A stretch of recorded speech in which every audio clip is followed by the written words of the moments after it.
My name is Amanda, and I'm an outreach coordinator here at Second Use Building Materials. Thank you all for joining us for this very informative lecture by Laura about big heat for a small footprint. This lecture in particular doesn't have much to do with the building materials that we offer very often, but it's very cohesive with our values. And so we are very happy to have Laura here to talk about these very cool innovations in heat. But if you have any questions about second use and how we work or what our deal is, feel free to ask me how to shop, best way to shop, my tips and techniques. I'm happy to answer those questions. As you may have heard, Laura said, we are doing a Zoom virtual option for this as well. So we have people watching in via the camera there. It is being recorded, so I don't need you guys to know that, be aware of that. Obviously the camera can't see you, but if you ask a question, your voice may be heard. And then I may be asking a lot of questions because I have a bunch of virtual participants that I'm asking for. So you guys can figure out how many of them are actually mine and how many. Well, again, while the camera's recording me and my voice, it will only be recording your voices if you ask a question. It doesn't. There's no camera facing the audience today. Right. So just so you know that. And then for my virtual participants, just I have to have my speakers turned off, so I'm not going to be able to hear you.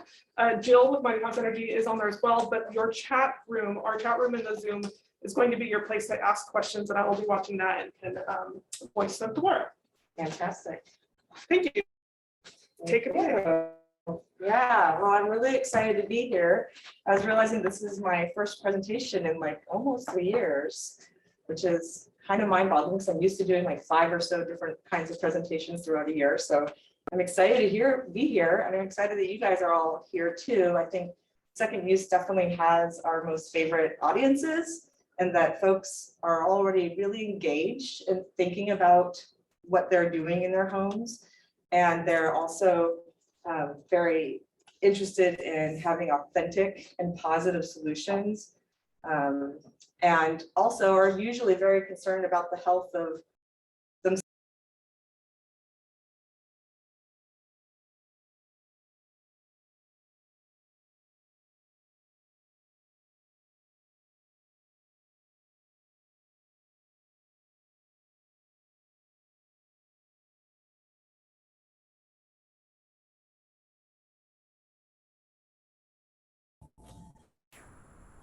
That's all fantastic. Now, another question is, how many of you would decide if budget was the same, decide to eat organically from a local farmer versus just conventionally made products? Yeah, I think a lot of you too. And I think that it's those kinds of small and sticky decisions that can really make an impact in how the whole world works and just as big as I can go. how we live, play, and grow in our homes. Oh, this? Yes. And now with climate Stuff. crisis as it Great. is, those small decisions are even more important to make on a daily basis. But then we also need some audacious decisions to be being made more quickly every day.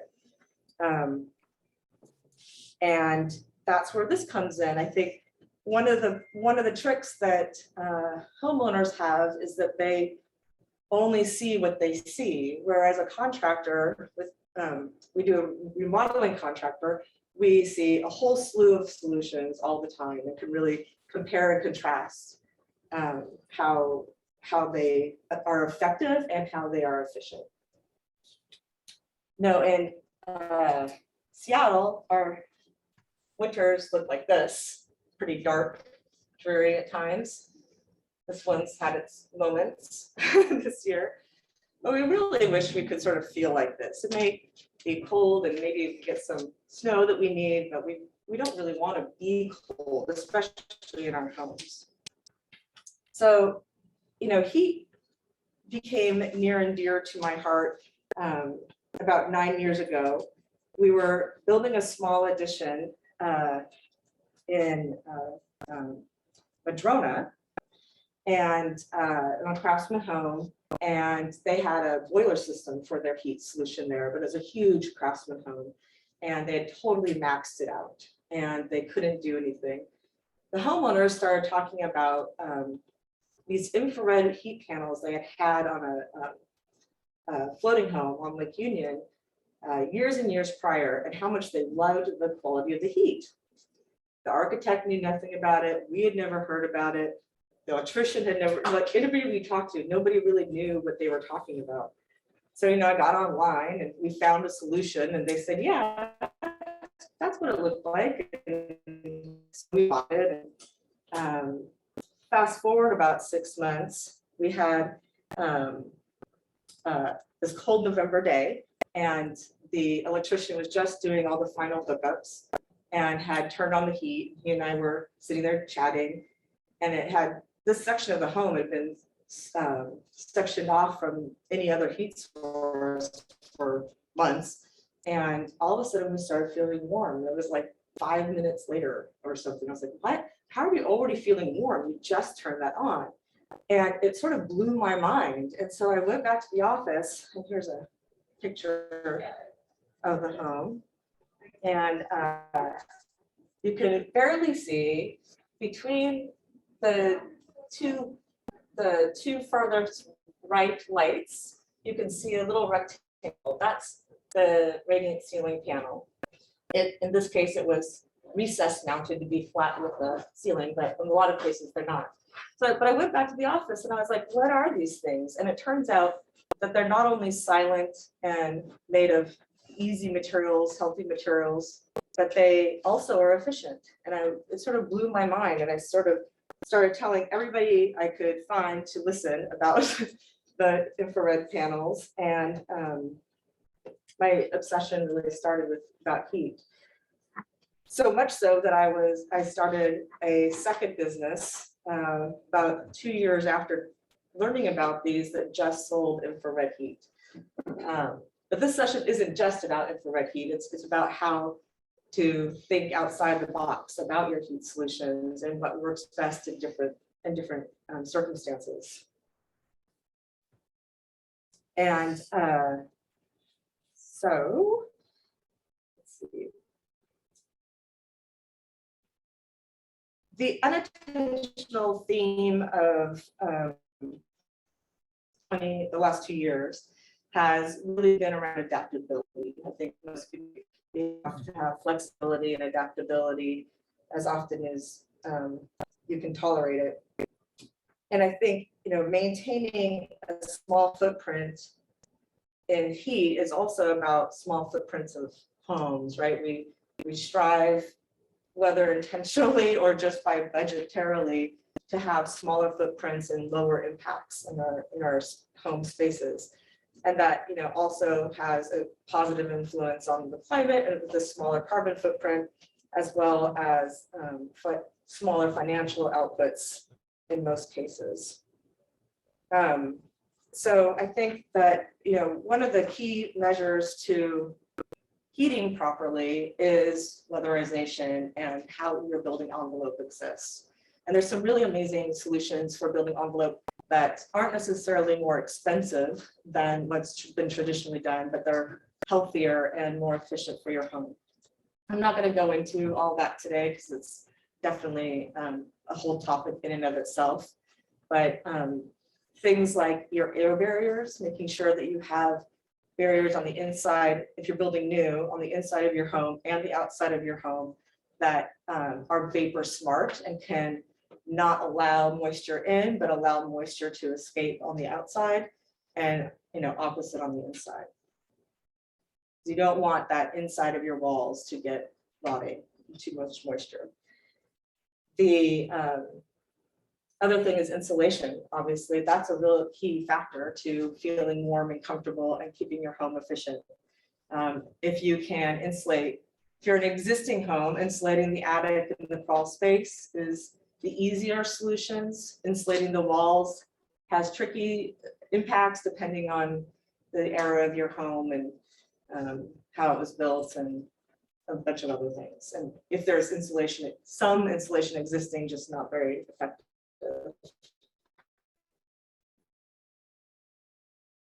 And weatherization, there's some really fantastic are just then caulking or on doors, putting in the weather strips. There's also solutions like this photo is showing. It's called an Indo window. They're made down in Portland, and they're like a storm window, but they go in on the inside, and they're very discreet and really effective, especially for all the craftsman homes we have with all the fantastic leaded windows that people don't want to lose, but they hate that they're so leaky and drafty. And then all of these things are going to lessen the heat load and help us feel a little bit more like the warm fuzzy picture than the cold one inside our homes.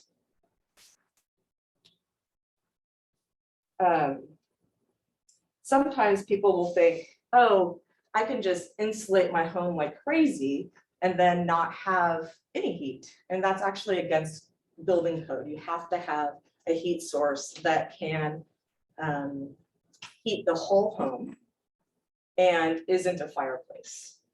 They don't consider fireplaces as a heat source. So I like to talk a little bit about bad heat. To me, bad heat is heat that comes out of a register and immediately starts getting cold. Furnaces are sort of passe in my mind. Like we've grown way past furnaces. Furnaces, heat really hot air at the source, and then it gets distributed out, but every inch it moves, it's cooling the air. And because as hot air moves, it cools down. And so then by the time it gets to the furthest point, it's not as effective as the closest points to the furnace. And then you have to worry about leaks that have occurred. You have to worry about other gaps. You have to worry about toxins collecting in the ducts. And then there's, some theories of whether you should have that cleaned out and disturb it, or if you should just leave it alone and not touch it. So there's just a lot of impacts. The other kind of bad heat is where it's just a 1-to-1 ratio. One input of heat source or fuel, I guess I should say, is one output of the heat. And that's like your cadet heaters and your baseboard heaters. They are inefficient because they're not doing more than just a 1-to-1 ratio. The other thing that we try to steer away from is anything gas. And so we'll talk a little bit about radiant floor, but gas is tricky because it's a finite source. We can't renew it. And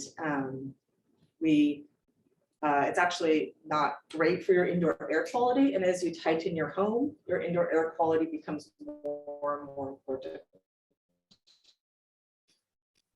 So good heat is things that are comfortable, effective, and efficient. And so that's what we're really going to focus on today. The size of the space, heat is one of those things where size matters, but the size of the space really impacts what choices you're going to make and how the space is laid out.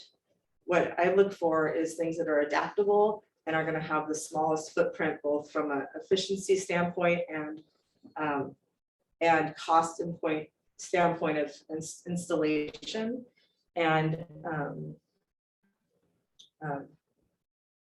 just effectiveness too. There's a picture of a gas fireplace in there, just as, again, sort of an example of what, while it's effective for small, it's not necessarily the best solution from a carbon and an efficiency standpoint. So one of the things that folks talk a lot about is the hydronic and electric radiant heat. Hydronic is a very good source of electric heat, or I should say any in-floor radiant is a good source of heat and comfort. And electric, however, is not super efficient. One of the tricks with the, it does create, well, it's more than a 1-to-1 ratio, but with electric, with in-floor heat, you do need to keep it on kind of all the time to maintain your efficiencies. And so even when you're not in the room, you're still leaving it on. And you don't really want to even turn it down too far because it takes a lot to heat up the thermal source that then heats the rest of the space. And so you really want to just keep it at temperature most of the time. So what we hear a lot about is people wanting the electric radiant floors in their bathrooms. You spend about what, maybe 3 to 4 hours total in a household bathroom space in a day, maybe 5 hours. So you're heating it the rest of the day without anybody really having impact and comfort from it.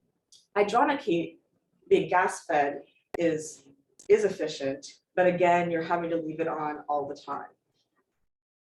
More recently, you've been able to get cooling out of a hydronic system too, but it's really expensive. And with any kind of in-floor heat, you are sort of constrained to specific types of flooring substrates, and they're really hard to retrofit into existing wood floor homes. And they're always expensive, and you have the risk of it breaking and then not being able to easily fix it under your floor. And then most end up abandoning it.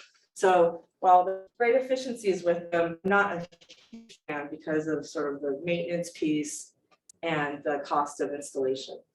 The next thing that we hear a ton about today, if you're paying attention to sustainability in building, is heat pumps. And heat pumps take the ambient air temperature and then create heat from that. Has a higher, even if it's only 5 degrees out, it has the ability to make heat more efficiently than electric. And they are electric, and with the heat pump as well. You can have them in this situation where you have an outdoor unit there on the left, and then the wall cassette in the right photo. You can also, they have ceiling cassettes that hang down from the ceiling, look like an oversized bath fan. Those are nice. They go omnidirectional and are more not as obtuse as the wall cassette is, which many people are opposed to. And then there's even like under window units, or is intended as under window units that sit about from floor to about 24 inches up. The trickiest part with the underfloor ones, while they are the floor under windows, is while they're sort of out of the way and not as obtrusive as the wall cassette, they're also not as effective because that heat source is then blocked by all the furniture and the things in its way as it's trying to get across the room. Heat pumps are still a hot air source, so it's heating up and outputting hot air. And so with heat pumps, you really need bigger spaces to be really effective in how they heat. So when you tie it into an existing furnace, then you're heating your whole house more easily with it. A lot of folks, though, are in small spaces, especially, don't have furnace systems. So they're relying on single source aspects like this. And as the heat goes out from the unit, just like a heat going out from a register, it's going to get cooler the further it goes. And it also has a hard time going down narrow hallways and into other rooms. So the effectiveness and the efficiency of it really matters on what kind of space it's going into. Like this room is a great example of, if this was a Dadu studio space, this would be great for a heat pump because it's just all open and easy for the heat to cover all this space. And we'll go into a few different examples of layouts and what we did in them later. Here's another piece on heat pumps. You can see in the center there, ceiling recessed. They'll have slight variances on how they look, but that's the basis of it. The mounted unit that I mentioned. Oh, and then there's the horizontal ducted unit. That's a unit that goes into your attic space and then ducts out to the different rooms. It really maxes out at about 5 decks, and you don't want to go too far. So they're great for like war box type homes that are sort of square, and you can just get to the room more easily with those ducts. They're less great when you have that plus a finished basement, because then you're gonna have to still find another source for your rooms in your finished basement. to do that ducted attic unit is usually about 2.5 times the cost of a wall cassette or a ceiling cassette. So it's definitely a more expensive way to get the heat pump technology into the spaces. But in some homes, it makes a ton of sense because the rooms are small, and putting a cassette in each room would actually be more money than the cost of doing it on one of these ducted units. And then there's infrared, the thing that got me so excited about heat. And it comes in a variety of ways. Mostly we recommend the ceiling panels that you see in that kitchen photo. The reason why we like that source of infrared heat the best is because it has the bird's eye view of your space. So it's like the sun, and that as it radiates down, it's warming all the things in your room. So instead of having one source like in floor heat, that's your thermal mass, everything in your space is becoming your thermal mass. The floor, the table, the couch, you, it even warms you. And so, and it's not obtrusive. You don't really think about it. It's just sort of there on the ceiling. They can be painted, and so they can go whatever ceiling color you have. So they just kind of go away. Another source of infrared is on this yellow room is the cove heater, and those usually live about that height on the walls, about that cove section. If you think of old craftsman homes with the cove molding, it's going to be about that height or a little bit lower. And it also be down and out from the wall source. Are also a wall heater and other wall applications. They're not our favorite because of this, how objects in the room are going to block the access. If you have something on your wall about shoulder height, and then you have tables and bookcases and other things dangling in the space, you're just going to be blocking that infrared heat. And so you want the more access it has, the better it's going to be effective. Right. And so here's an example of just this is the cove heater and how it brings the convection out and the radiant out. And that's sort of, that diagram is what helps it heat the space from the wall, versus like the ceiling doesn't need to work with that same convection because it's in the center of the space typically, and it's getting the convection of the whole room at all times. So it doesn't need that little extra design feature that the cove heaters have. So like I mentioned, adaptability is king. I think, really thinking about your spaces differently, for what, 50, 70 years, we've been working with furnaces. There's just a furnace in every home, or there's baseboarded convection and cadet heaters, excuse me. And cadet heaters and baseboards, nobody loves. Anybody who's had to be in a room with them for any length of time knows that they're just crummy source of heat. We had one in our office when we first moved into our home. It sat right by my leg, and my leg would get hot, but my nose would be dripping because it was so cold, and my fingers would be frozen. And I'm like, how is this even possible? I'm just so close to the heat, but I was. And then we put radiant ceiling panels in, and that just comfortable all the time. With radiant floor and with radiant infrared, one of the benefits of heating the thermal masses, whether they be your furniture or just your floor, is that once the heat source gets to temperature, it's going to radiate out heat a lot longer. Unlike your furnaces and your cadet heaters and your baseboard heaters, once they turn off, no more heat. I remember when we had our electric forced air furnace, it would hit 8 o'clock, and by like 8:05, I was cold in my house. Like, oh, it's time to go to the office because I'm now cold in my house. And but with infrared and radiant heat, you don't have that same feeling warmer longer. The trick with in-floor is that it takes a long time to heat that thermal mass. Where with infrared, it's considering everything the thermal mass, and it's heating you just as quickly as it's heating everything else. So you will feel warmer at lower temperatures than you would with typical, more traditional heat sources. I'm going to go through a couple of examples and then we can take some questions. There's usually some questions.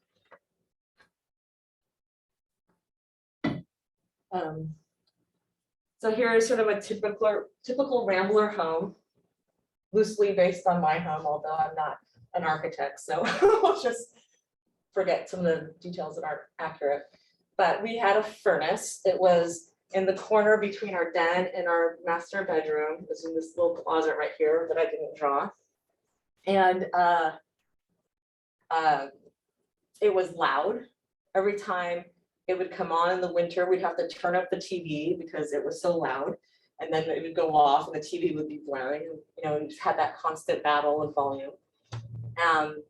And even though we had a register here and a register there, at the dining table, I would always be cold because there was a lot of windows in this room and it just couldn't keep up with those windows. So when it finally died, we celebrated and replaced it with this system. So we have a deckless heat pump now in the common area. It heats this whole area quite well and would come and heat the den decently and offset the bedrooms. It wouldn't make them warm and cozy, but it wouldn't make them, it would make it so that they weren't chilly and cold in those spaces, but they're not effective. Now, the second my daughters would close their doors, then they're getting no heat from the deckless heat pump. And that's one of the other drawbacks of them. So some heat contractors might come in here and say, oh, well, you need a deckless heat pump here, you need one here, you need one there, you need one there, you need one there. Oh, and just put cadet heaters in your bathrooms. But that gets really expensive really quickly because each cassette is going to be like another $3,000 and or more, depending on the contractor. And so this was the solution we came up with. We put one radiant ceiling panel in each of the kids' rooms. With radiant ceiling, you have a choice of different output at the different sizes of the panels. They go from 2 by 2 to 2 by 6. And we put the higher output in our kids' rooms so that it would get warmer faster and they'd complain less about getting up in the mornings. In our room, it would have actually been ideal to just put one panel sort of center of the room, like maybe closer between the bed and the bathroom, but we have a skylight and we have a can lights that light up our closet. And so it just wasn't gonna work that way. So instead we split the load need into 2 different panels and then put 2 small panels in the bathrooms. One of the other nice things about having a zonal heat system like this is that you can really control what temperatures you want in what rooms when you need them. So with the ductless heat pump, you do tend to leave those sort of at the same temperature all the time because it's having to produce heat that pushes through space. If you are turning it down and turning it up, it just takes a long time to get that heat back up to comfortable temperatures and the further regions. But with the infrared, it heats up so quickly that you can really turn it down during the day. Kids' rooms are off from 8 a.m. till 5 p.m. and then they come back on for just the evening for a few hours and at a lower temperature throughout the night. But when my in-laws come and they want it 80 degrees in their room, they can make it 80 degrees in their room and we can still stay at 62 because it's zonal, right? So you have that ability to really pick and choose how you're going to heat the spaces. So each room has its own thermostat, including the ductless heat pump has its own thermostat. And you can get thermostats that are Wi-Fi enabled now that are pretty sleek and easy to use. Our ductless heat pump's old enough that been installed it 8, 9 so years ago. But the radiant ceiling panels, we recently, especially in the kids' rooms, we recently converted to the Wi-Fi because you could also lock the temperature. So they can't turn it up to 80 degrees just because they want to be in their tank top in the middle of the winter. And so that's been a really great revelation in our home. But it's nice because then you can track your energy use on an app and really see how different rooms, even though they might be heated in the same way, have different impacts.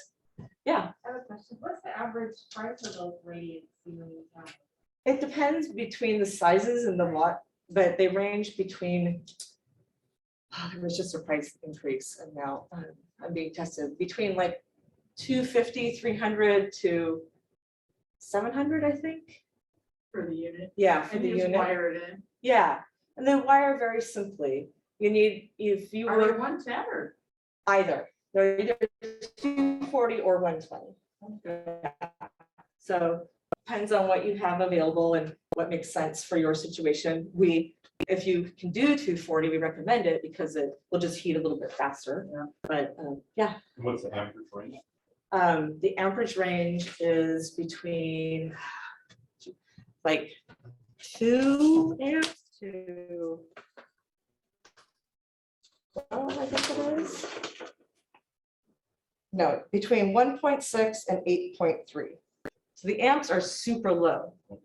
And so you're really able to do a lot of infrared on one circuit than What was in the bathrooms? the radiant ceiling panels as well. Oh, Because they're just off the walls. Our bathrooms are super small. So if we were to put something on a wall, then we wouldn't be able to have a towel bar, basically.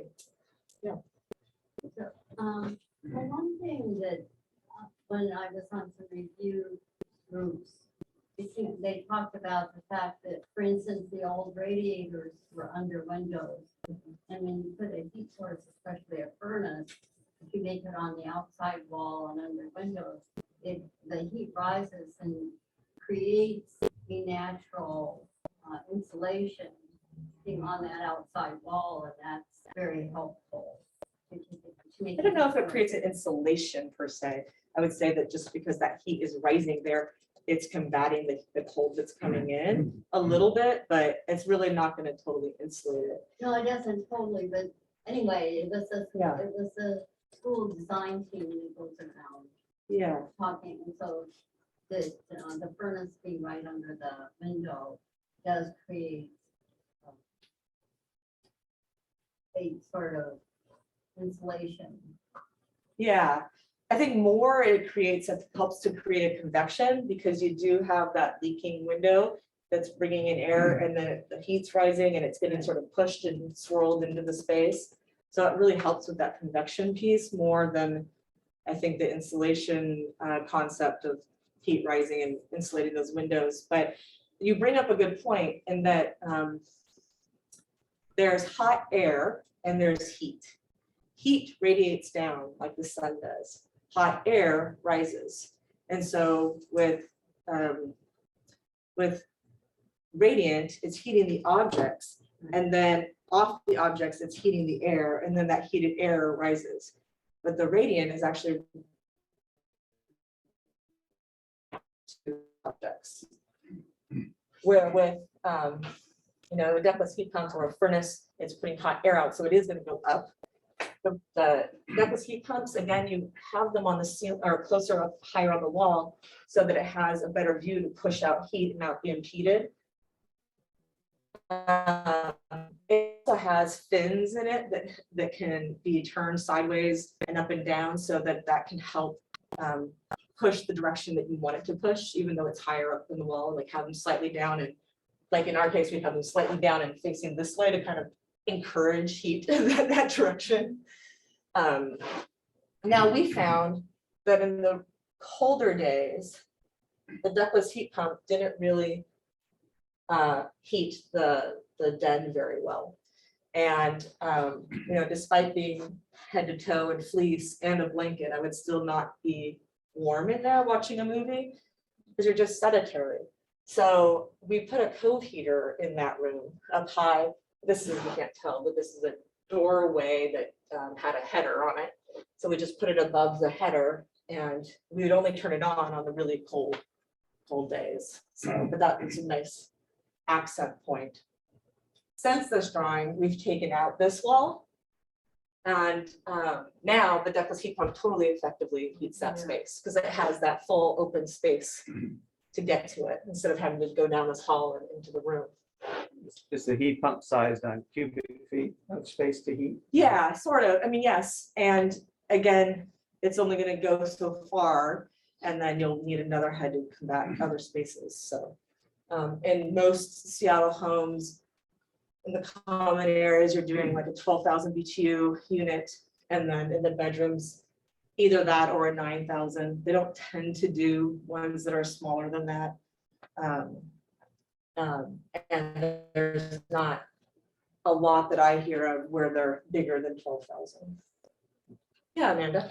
I have a question about since both the radiant flooring and radiant infrared have the same radiant, question about why infrared is more efficient or radiant floors are less efficient. Yeah, it really has to do with the amount of time. Well, two things. One, the radiant floor is just heating that as its thermal mass instead of heating all the objects in the room at an equal rate. And then two is with the radiant floor, you really need to keep it on all the time to maintain its efficiencies, where the infrared you can turn on and off or lower and higher without having huge energy spikes like you would with the radiant floor. You consider this a supplemental source of, and you say, well, my house is about 1,300 squares. Can you do that with just radiant? Yeah, you absolutely could. You absolutely could. In fact, that was our original intent. We're like, screw it, everything's gonna be infrared.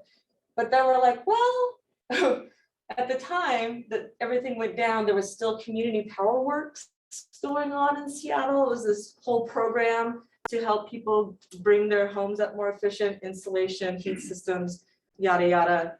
And they had like rebates and extra cash if you did so much work on your home. And so by the time we got the discount from our HVAC installer and added those other rebates, our ductless heat pump was almost free. And so it was like, let's do that. And then it's been a great test case for us.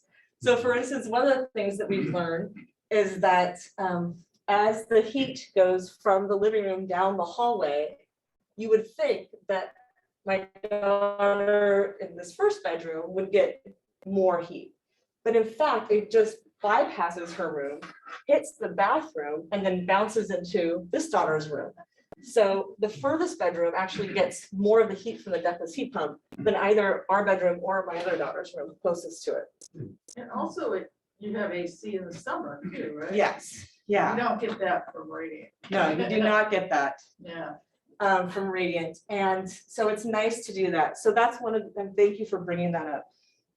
Obviously our summers are getting warmer. They're predicting that they will continue to get warmer. And so having some air conditioning is really important in your home. Doing a hybrid system saves you money. A lot of times folks will be like, oh, you have to have air conditioning in your bedroom. Well, do you? Because with cool air, motivate it to other spaces with fans. You can't do that with heat because you're just going to cool it as you move it. But with air conditioning, I can make this really cold and then put fans in the hallways and then fans to draw it into the girls' rooms, and then everybody's comfortable. We're not cold. We're not like Phoenix Malls or something, where you really kind of need a sweater, but we're comfortable enough to sleep. And that's really what you need to do here in Seattle, is just be comfortable enough to sleep during those really hot spells. Yeah. Apparently our audio cut out at a point where you're talking about the difference between the cove and the ceiling panels with the infrared heating. And they thought you had said one way was better, the cove was better or not, and flipped. So could you talk about the difference between those two again? Yeah, we like the ceiling panels better because they have that bird's eye view of the room. You typically are going to spread them out.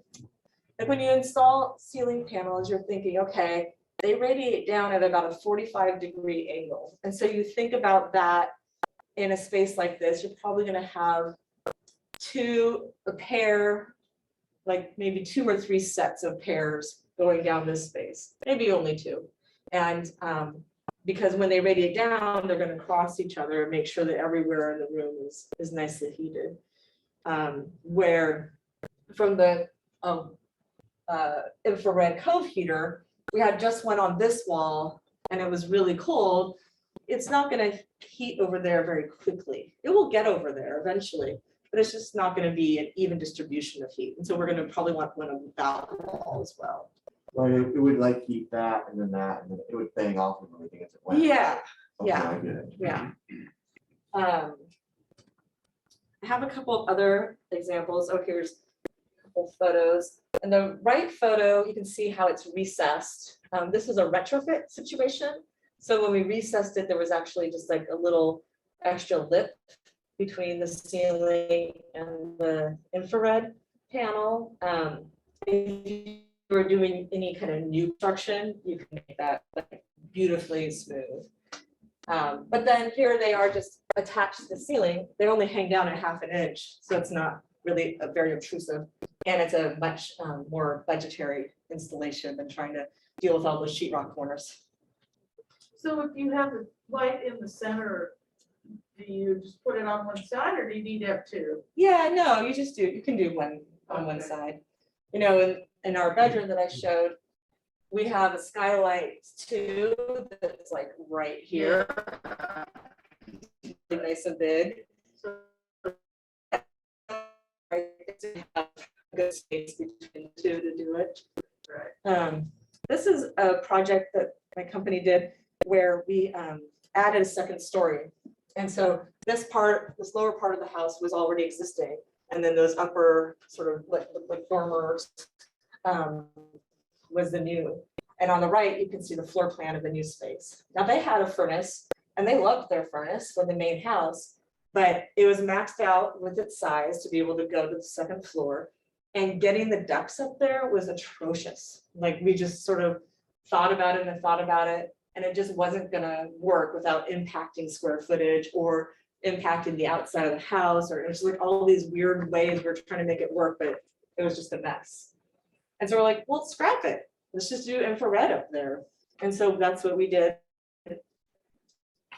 We did in the area. So went over the staircase. And then when sort of, we put two in this common area only because they expected the kids to use this as their play space and just spend a lot of time sitting on the floor reading and doing Legos or whatever. And so we wanted to make sure it was extra comfortable. Typically in a hallway space like that, you're moving through it. You're not hanging out in it. So you don't really need to heat it to comfortable levels that you would be needing if you're just sitting in a space. In their bedroom, however, their master bedroom, which we still called them then, now we call them primary bedrooms, they had beautiful pine all over the ceiling. So putting a panel on top of that just didn't make a lot of sense. And so we used the wall heater in that instance. There also wasn't really a great place to put a cove heater either, just given their designs. But the wall heater worked just perfectly. And there's an example of one of the rooms on the right that had the recessed panel.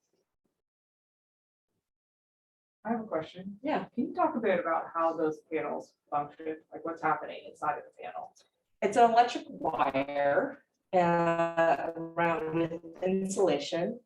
And it has to do with the way the electricity is coming out of the panel. So this is an example of one here, because there are so like a new thought, we brought one. And so it's really just those aluminum unibody construction insulation of wires. So it's a very simple construction. There's no moving parts. It's not going to break from that. In fact, one of the other places that you find infrared with unknowingly probably is in like 1960s apartment and condo buildings. It was super common in those spaces.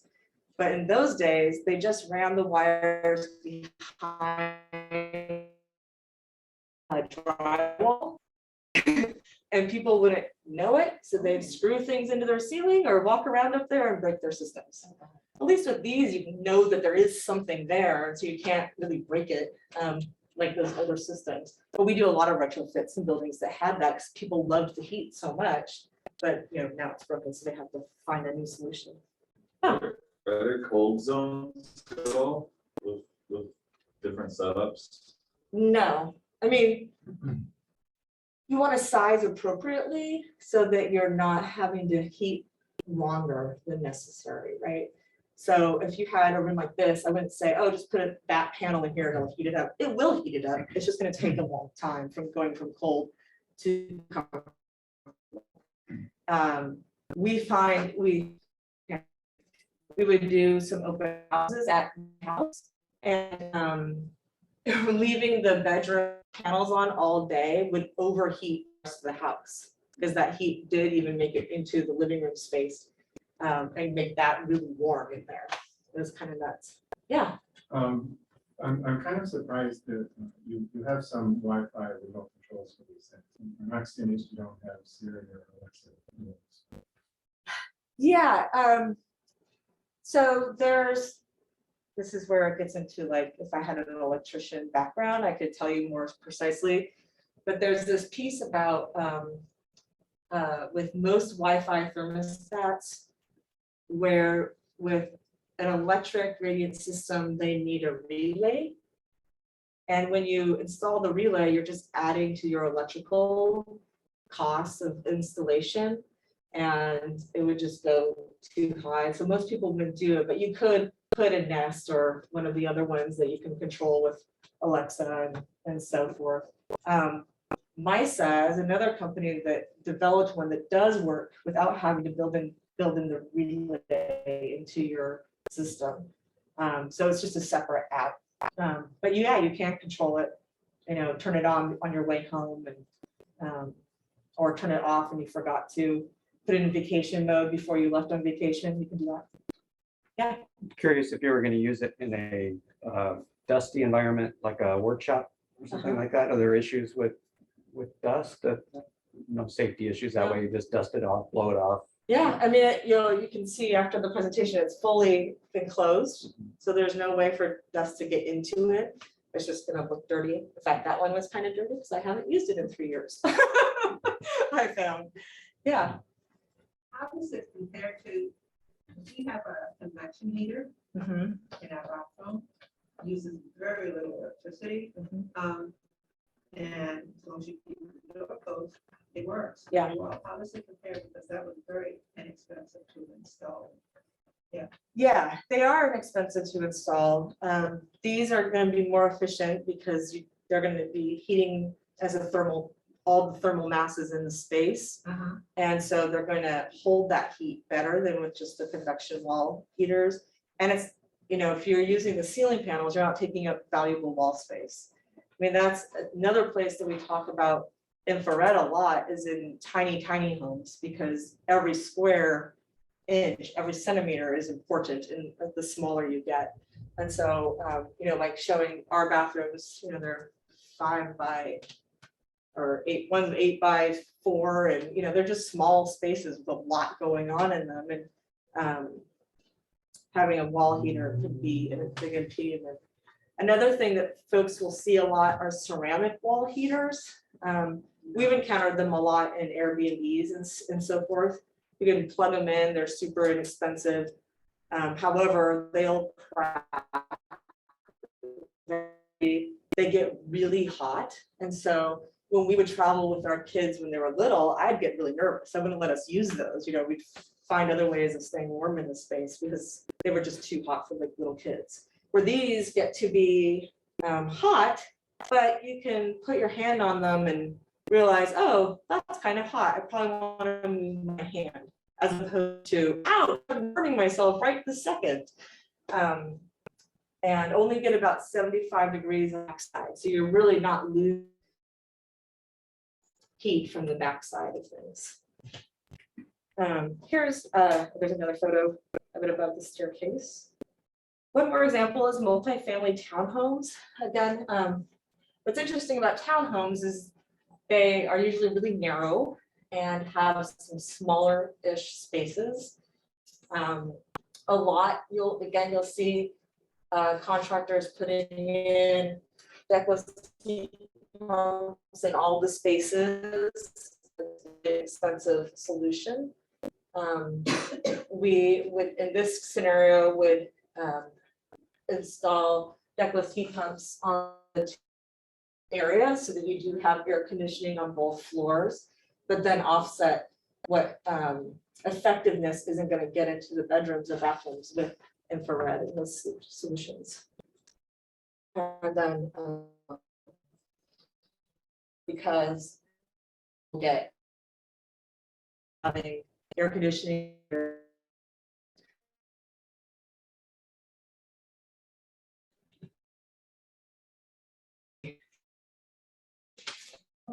Yeah, I'm curious about how the radiant heat would work in a warehouse space, because I'm involved with one that's like 3,000 or 4,000 square feet, and it's a constant challenge. Yeah.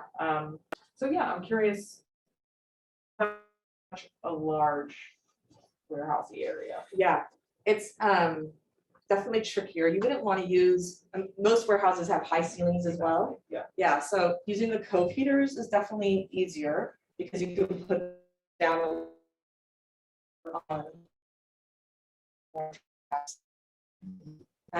or you can hang the ceiling panels like these lights are hung on bars and so forth. Some people do that. And it would work great. You would need more of them than you would one of like those big gas fired loud that put in most warehouses. Yeah, so it's doable. And depending on like how you use your walls too, might impact whether you'd want to have the cove heaters or the ceiling. Thank you. Yeah. Yeah, Amanda. I actually asked a question about radiators. They seem to be popular in other areas of the world in the US, but not as popular here anymore. Do you know anything more about radiant heating or radiator heating? Radiator heating. Yeah, and so radiators,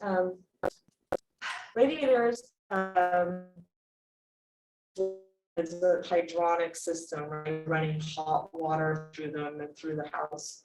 And I think it became popular is because just the expense of putting them in, and the floor space and the potential for water leakage going through your walls, like all of the into especially after furnaces came on the marketplace.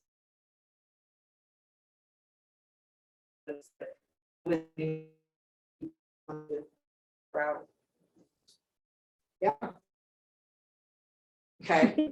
100 square foot house Okay. with baseboard and wall heaters. Yeah. The walls are not insulated, and I've been told that blowing insulation will seriously crack the lath and plaster walls. Is there a solution for this? Is there any blowing of insulation that won't crack lath and plaster walls? Yeah, so they could go from the outside rather than the inside. Depending on the siding, is one piece of that. If they have a specifying, then that gets trickier. Home.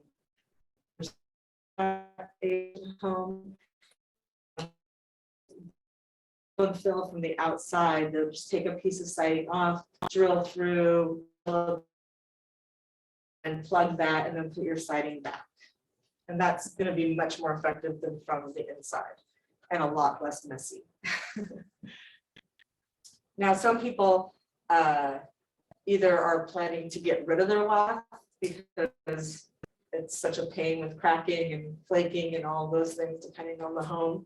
And then you could do it from the inside more easily if that's if the goal is to just get rid of the lath, but or if they want a reason to get rid of the lath, then they can do it that way. And another question about Yeah. the infrared. Yeah. I think that they were talking about the infrared. Is it recommended to have a dedicated circuit, and what amperage? Yeah, so all heat needs to have its own dedicated circuit. Depending on what else is on that heat line, they may be able to use the same circuit as other heat items on that line. Ductless heat pumps need a dedicated circuit, but if they had a cadet heater in a bathroom that they were going to keep there and then wanted to put infrared in another room, they could combine those two sources on one circuit. Yeah. You ever like if somebody already has the permission to add this, it seems like one, some furnace, gas person.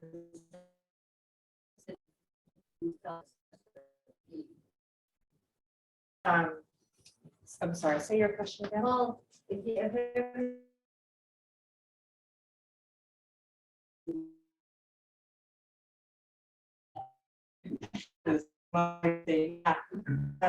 Gas furnaces don't always work using that electric oh, click on, so they're not gonna work. Really, the only thing that's gonna work is some gas fireplaces, I think, do, and wood fireplaces, obviously.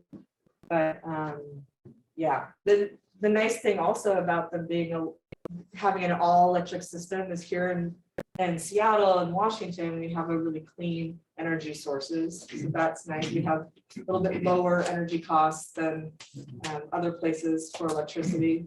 And it's the only thing you guys can make yourselves, right? So you can throw some solar panels on your home and have your own electric source and not have to be as dependent. Yeah. Related to the heating and bathroom, one is it's a fairly small space. Yeah. And it's the only room that you really walk into very often with bare feet. And so having warm floor, it feels better than having. But I wonder if there is this great panel solution. It seems obvious that you would need to work on. Yeah, so the question is about bathrooms, and it's one of the few places you intentionally walk in bare feet into. Yes, so the infrared, especially in a smaller space that doesn't have a super high ceiling, is going to warm the floor. It's not going to warm the floor as much as an in-floor system, but it will warm the floor. It'll take the chill off for sure, depending on what temperature. The only other problem with that is that sometimes you're walking in bathroom in the middle, your heat's off, so it's going to be cooler then. But and then really the only other solution for in-floor is like an electric system. Is going to be your most cost-effective for a small bathroom. It is going to add, if you're retiling and or even if you're planning to tile anyhow, putting in floor electric, that task of redoing floor, where a radiating panel could be $300 for a bathroom. Is there a public space where I can actually feel how this feels? Yeah, I mean, this one I think yeah, it's on. So you can feel that one right now. We let's see. The North Eagle has a green home tour. In the last 2 years, it's been virtual. But we're trying to have some virtual and some in-person experiences. It's possible there's a home on the tour that has them. You'll be able to tell that if you're looking at the different descriptions. The other thing is we do have sort of a pseudo showroom in a warehouse space in South Park that if you wanted to come, we could show you them there too. And there we have a bunch of different solutions. We have the wall heater, and there's actually a wall heater that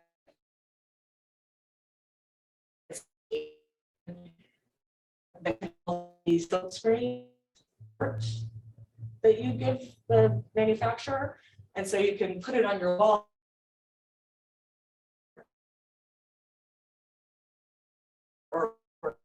And how people recognize where you have those wall heaters that are plugged in low and they often get touched, and can cause problems like we talked about earlier. Yeah.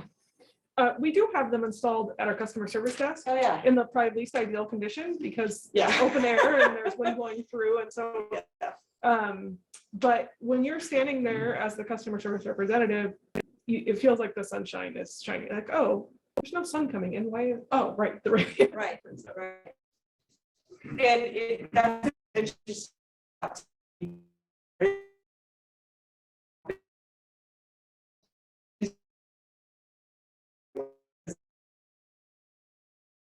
to impact Right. the space, especially with the number of panels. Which were intended to be put in drop ceilings. So they're like an inch thick. They have this metal band around them, and they have just like fiberglass insulation. These have incorporated aerogel insulation, and that's what made them be able to get so thin and be more aesthetically pleasing for homes. Because the original designs were really meant for office and commercial spaces. Well, yeah, so there's zero maintenance. Because there's nothing to maintain. And I know some that have been installed for 30 years, not this brand, because this one's this 10 years old now, I think. But the version like Second Use has at the customer service desk, I know some installations that are 30 years old and zero issues. Yeah. We're looking at potentially putting, like an atrium off our back door that would be mudroom, things like that. I'm considering moving washer and dryer out there.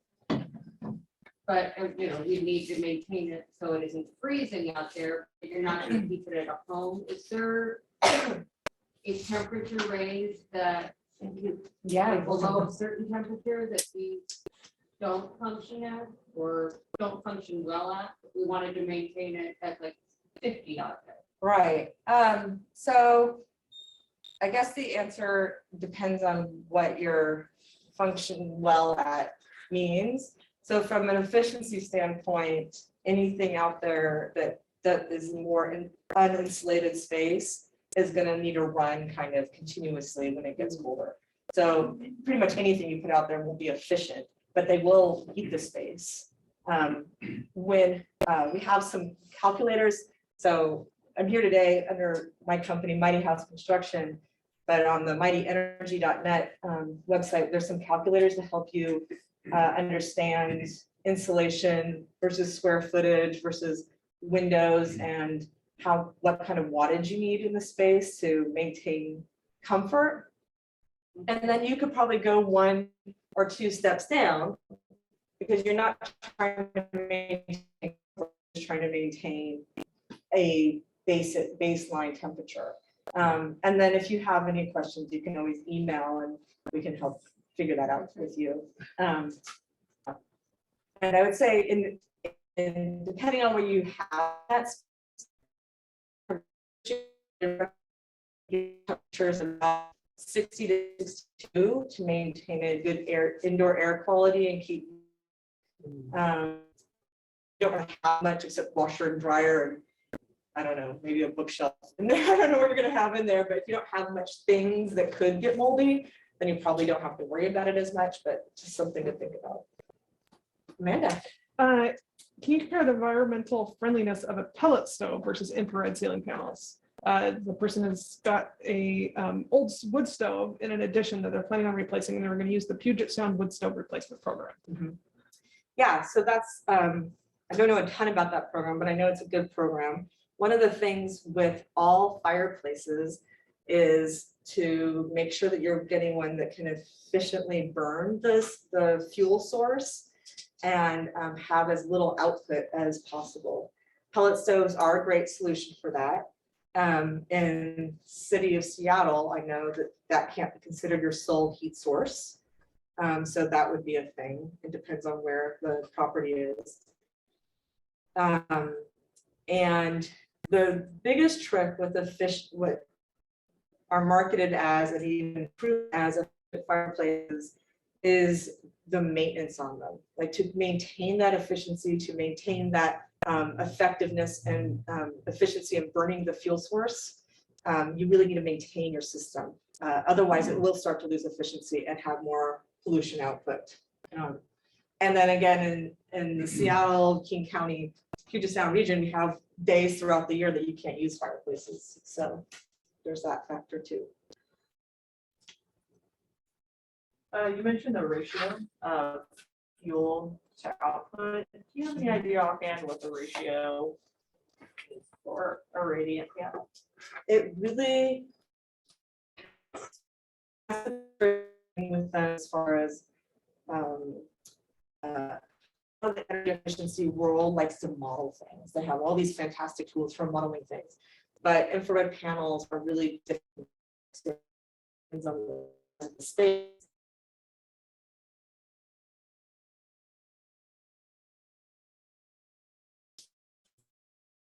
It's really hard. So they are kind of the stepsister of the heating, the mean stepsister of the heating world is how the code officials think of it. Even though I love it, I've not met anybody or since that has said, on the heat panels. You know, everybody loves the comfort, they love the efficiency, they love how easy it is, that there's no maintenance, there's no air blowing around, allergies, and how we're just trying to figure out. I have the ear of some folks that are up in that industry, but they're like, we have so many other things, and because people aren't using them in spades, there's not motivation for them to pay attention to it. So they treat it as it's like just normal electric resistant heat, which is unfortunate. Yeah. Sorry if I turn this off now so you could be a little closer to the audio. They're having a hard time hearing it. Okay. Yeah, that could be also adding noise. Yeah. Yeah. So it's the energy world is a key place. Yeah, that's interesting. Yeah. I feel like you could just set up a constant space and say in this particular cubic feet and at this temperature, it's, you know, whatever. But Yeah, you would think, but it's not quite. yeah, that makes sense. Yeah, that's simple in their worlds. Does They King County provide any rebates for infrared or hybrid systems? They do for heat pumps. That has changed some throughout the years, and I'm not sure what the existing moment is. I know in the city of Seattle, the most recent, it was a fuel conversion from oil to heat pump, electric heat pumps. And there was a rebate for those if you used certain contractors. So you can ask me more about that program. And then there is a rebate just in any energy efficiency upgrade that you make that has like Energy Star ratings or like a heat pump. If you have electric heat source now, then those conversions will give you if you have gas now and you're in the city of Seattle and you convert to electric, there's no rebates from PSC because they don't sell you the electricity. They only sell you the gas if you're in the city of Seattle, city light electricity. About the efficiency, so, but if you move from a home that's heated with electricity, there's a certain cost. If you go from, electric baseboards to the panels, I imagine your electricity costs go down. Yes. Which is an indicator. Yeah. They're about 30% more efficient. That would be true. But than other electric resistant heats, it's about the modeling. Like we can do those kinds of tests and even third-party verifiers, but the energy geeks in the world that create rebates and things like that want to be able to model just in their computer. Yes. And that's where it gets tricky. Yeah. So yeah, they don't currently have rebates, although there's been a couple of counties that have talked about it. King's not one of them, but Sonoma and Pierce have both considered infrared as a rebate, and then the pandemic happened and nobody's thinking about anything other than that right now, so. Yeah. Are parabolic heaters and bathroom heat bulbs a different kind of infrared? What was the first? Parabolic. I'm not sure what that means. Okay. I think that's those dishes that, Yeah, you know, they glow. yeah, or the heat lamps. Oh, Yeah. heat lamps. Yeah, heat lamps that go in fans and stuff. Yeah, they're high energy use and they, I don't know, we haven't really done a comparison between them, but they are high energy use and they get hot really fast. I would say that depending on how much the quality of heat matters, might have an impact. I know I'm not a fan of heat lamps in my bathroom because it just gets too hot, too fast, too drying, too there. Because it's so hot and the moisture in there. But with the radiant ceiling panels, you don't have that same condition of humidity. Yeah. Just one question. It seems like if you're retrofitting these things, the very biggest problem is finding an isolated circuit. Because hardly any house has pre-wired isolated circuits into the ceiling. Yeah, okay. I see what you're saying. If I were to, let's say, retrofit one of these into a room in my upstairs, let's say, instead of actually installing a ceiling, I might fix it so it hangs from the ceiling and make it pluggable. And then I don't have a permanent heating fixture. I have the same temporary thing as one of those little fans. And I think that would be okay with code if it was portable like that. I'm not sure of that, but I think it. Yeah. So the, oh my gosh, what is that called? My brain just, the regulatory agencies. What is that? Why am I not remembering this name? Of course, we just have the regulatory. The folks that do the regulatory over electrical items, which. UL. Thank you, UL. Say that because this particular unit hasn't been tested UL by the agency as a plug-in item, it is therefore not supposed to be one, according to them. Does that mean you can't do what I've just done here? No, of course you can. And we have lots of folks that will buy like a 2x2 piano like that, set up on a lower stand underneath their desk. That's their cold spot, and just have it back there. Sure, it gets kicked and dented, but it still functions just fine. But it's not UL rated in that capacity, if that matters to some folks. And truthfully, like it depends on the home and how difficult getting that heat circuit to your ceiling is. It's really about getting a circuit there. And what I mean by that, like if you have a home that has border cadet heaters, you already have a heat circuit in that room, and getting it to the ceiling or up higher on the wall for a cove heater isn't as big of a deal as not having any heat circuits in those rooms and getting one from your electrical panel to those spaces. That can be a little bit trickier. I would say there's, like we've talked about, there's lots of different solutions beyond the furnace system. I would say that if you are installing a new system in a new space, or your existing system is totally toast and you have to start from scratch anyhow, that many of the systems I've talked about, whether you're doing a couple of ductless heat pumps or some infrared, or just how you're managing that, is going to cost about the same. What gets tricky for some folks when they're retrofitting is that they may have a furnace that works, they just don't like it. And replacing the furnace is going to be maybe $6,000 or $5,000 or $3,000, depending on what furnace type. But putting in a whole new heat system could cost you $20,000. You're going to be more efficient, you're probably going to be more comfortable, but sometimes that's a hard thing to do. And that's where when we had Community Power Works, that was such a great thing because it helped people make that decision with some cash advances and low interest rates on loans and all sorts of other great aspects that maybe our new administration can bring back. Are there any brands that are better as far as the infrared heat panels than others? We think so.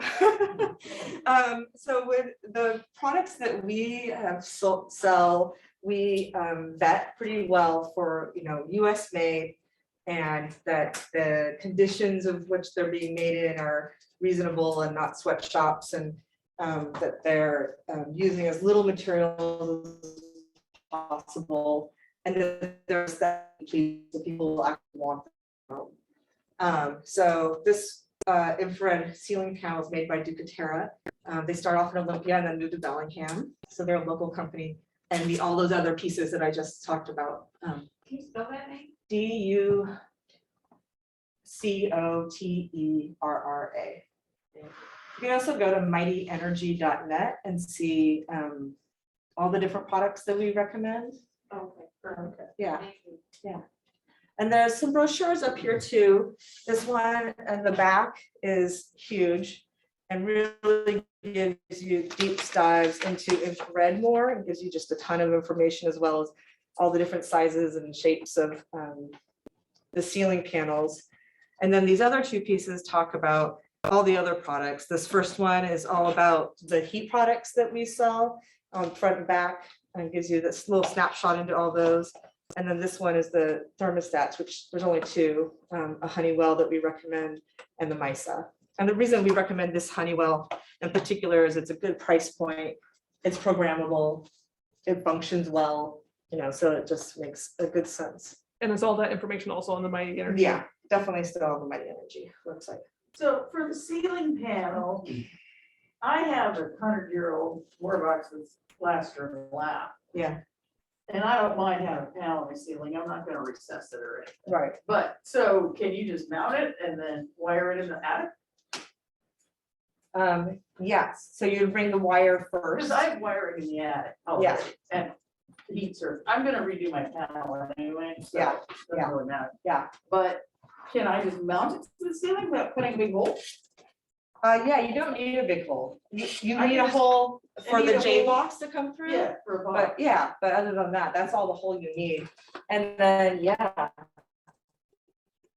I'd say the trickiest thing about installing infrared ceiling panels is that some electricians decide that rather than going back to their truck or somewhere else in your house, collecting up little handy box that has the screws and the mounting brackets, the little covers in there, they'll just use what they have in their pockets. And that doesn't always work.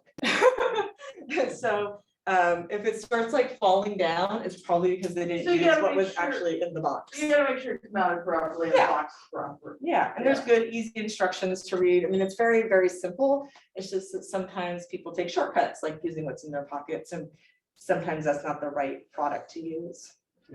Just to comment on that, it's the old problem of having a dedicated circuit, and the wires in the attic are almost certainly.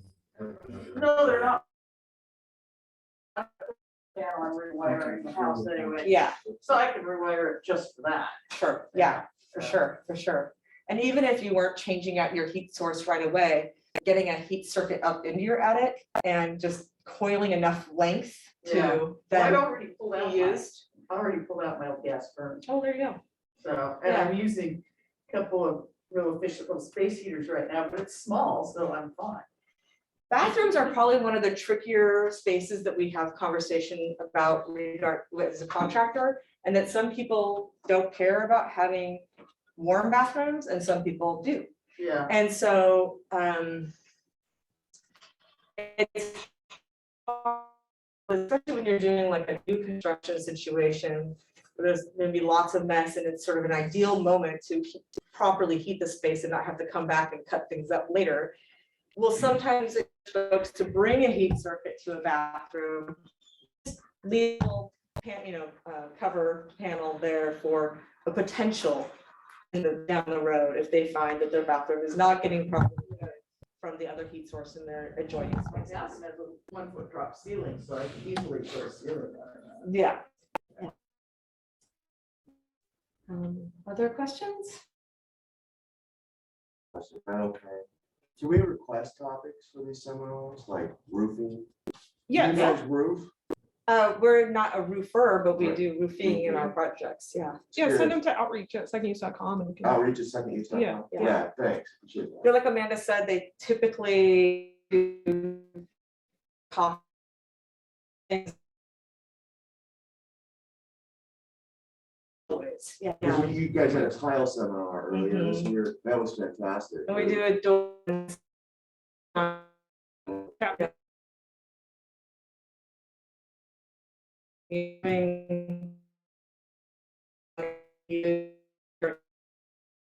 And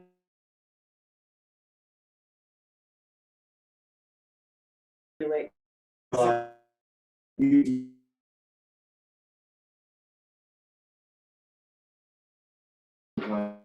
it's just like, oh my God, Yeah, you know. it's tricky.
Yeah, you can also just reach out to Mighty Energy and we can tell you who are more common electricians that do installations. Yeah. A different question about heating, because I just need to do a better job of insulating my house. I guess recommendations on insulation, I guess, just in general. You said something about crawl space. I've read other things that crawl space is less important to insulate. Attic, wall, that type of thing. Yeah, crawl space, attic is definitely your biggest bang for your buck, for sure. Yeah. And then crawl space, I would say, is next because of the impact per dollar spent. It's a lower cost item to get your crawl space and you still do a good impact versus trying to get insulation in existing walls can be tricky and can, especially if there's some and it's like compacted, because then they go to fill a cavity and they can only fill it like 3/4 of the way or half of the way. But the cost of them doing the drill and the fill or the attempt to fill is the same. So you get charged more per square inch of insulation getting into your house than the impact you're going to get. So it just becomes this tricky sort of math thing. Same with air sealing. Air sealing is really important. And you can do blower door tests or hire a company to do blower door tests to find your biggest sources of leaks. And then there's a point of which retrofit sealing gets more and more expensive as they get to the smaller and smaller leaks. You know, it just gets harder to access those smaller spaces and there's more time associated with it. So, you know, getting to like 2 air changes an hour would be amazing in a retrofit home situation. But yeah, insulation and air sealing are probably your first tackles. As far as insulating the attic, especially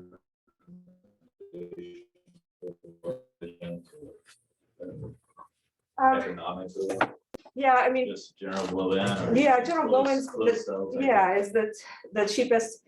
You know, I think in most cases we try to avoid spray foam insulation for a whole slew of reasons that we could go over after everything's shut down. But yeah, so it just depends on what your situation is. Blown in is going to be your most cost-effective solution and cost and comfort effective and efficiency effective solution. But you know, sometimes it makes sense to do other things because of other conditions in your house or other needs you have. I think I still have maybe potentially some knob and tube. Yeah, you want to get rid of that before you insulate over it. Yeah.